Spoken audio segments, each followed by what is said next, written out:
अंबिका ने किया पर्दाफाश। वेल है गाइस, स्वागत है आपका हमारे यूट्यूब चैनल टोटल तमाशा न्यूज़ में।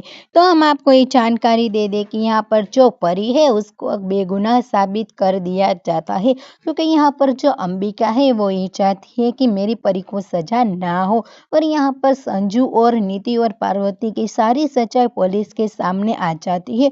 और यहाँ पर पुलिस ये भी बता देते हैं कि नीति का प्लान था ये सब करवाने का।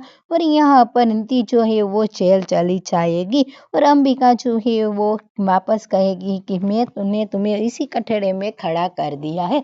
अब यहाँ पर ये देखना इंटरेस्ट होने वाला है, क्या यहाँ पर अब जो नीति है वो बाजी पलटेगी और क्या यहाँ पर संजू की माँ है ये चाहती है कि नीति जेल ना जाए, क्या वो कामयाब कर देगी ये प्लान। वेल जो भी होगा उसकी अपडेट हम आपको देते रहेंगे। फिलहाल के लिए इतना ही, और ऐसी ही अपडेट देखने के लिए हमारे चैनल को सब्सक्राइब करना ना भूलिएगा। कमेंट कर जरूर बताइएगा आप सभी को ये वीडियो कैसी लगी है। Thank you.